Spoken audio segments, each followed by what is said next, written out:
I wanted to show you something that I've had for a very long time.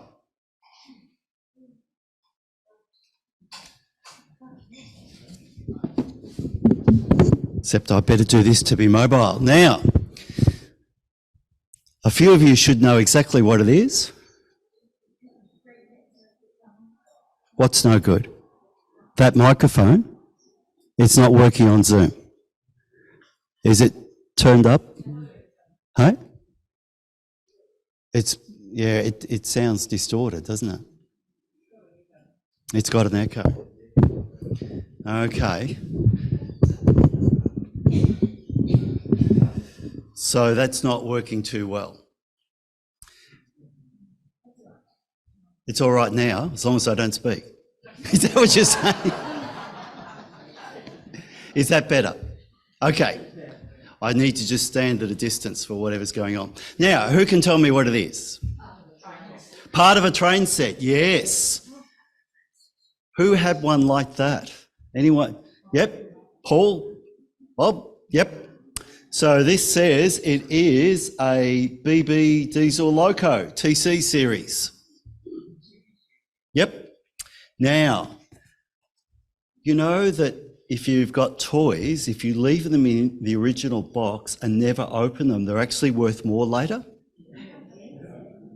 There was an iPhone recently that hadn't been opened that was however many years old that actually sold for an amazing amount of money, not opened.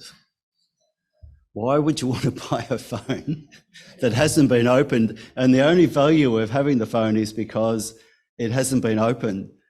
Would you open it? You would. And then destroy the value of it. You don't even know whether it still works, whether it can power up or anything. And how do you put the SIM card in it? Really difficult. So this is worth a lot more because it's in an original box, even though the box is a little bit dog-eared as far as that goes. You mean there should be a train in here? Well, actually, now you say. So what happened was that I had a train. Yes, because when I left home, I actually had a few engines and a few little bits of track, and I gave them to my uncle that had a bigger train collection because I thought I'd never want to use the train again. But later on, when I was clearing out my bedroom, I found this box. So I've kept the box.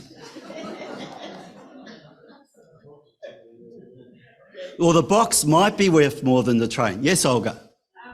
Years ago, when it was my birthday,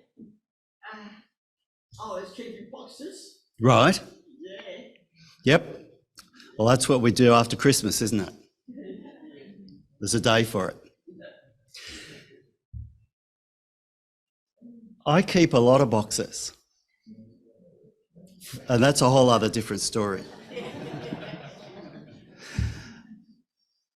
Because it's interesting. What I find is that when you pick up a box that you've been using whatever was in the box for a while, and you read on the outside, you find actually it does more than what I thought it did.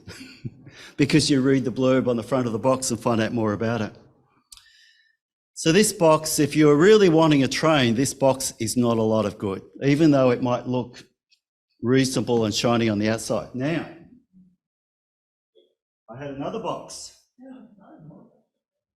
a lot smaller. Now, what do you reckon is in this box? Matches.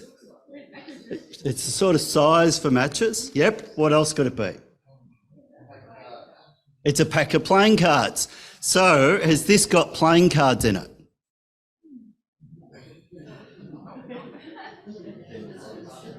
You've got a 50-50 chance of being right, haven't you?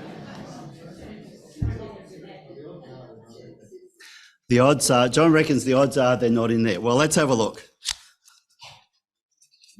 If I had had an assistant, we could have look at this.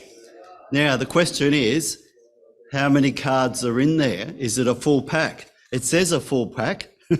I don't know. Have you ever tried to play cards with a pack of cards like this?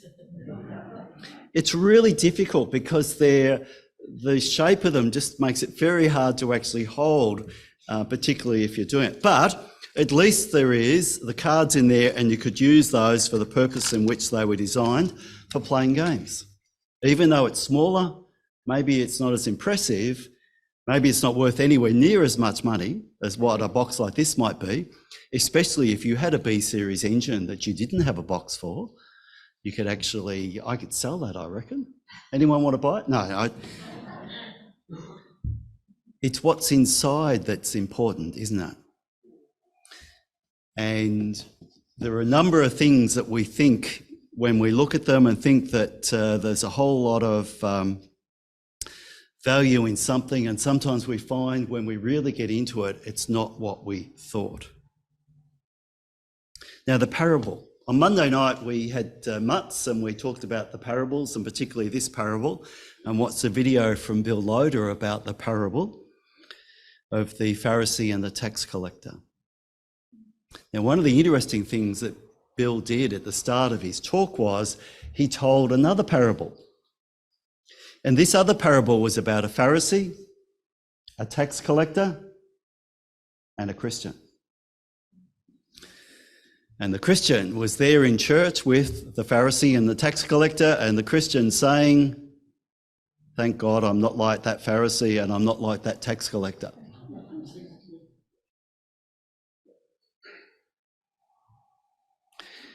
The Pharisees get a hard time in Luke. In a number of spots, Luke speaks about the Pharisees and puts them in pulls out a negative light within them. And a number of commentators suggest that the danger is that we stereotype all Pharisees to be like the one in the parable. Like sometimes some people stereotype all Jews to be a particular way.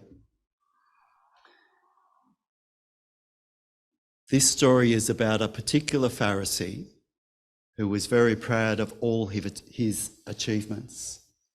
But it doesn't mean that all Pharisees were like that. And we need to remember that.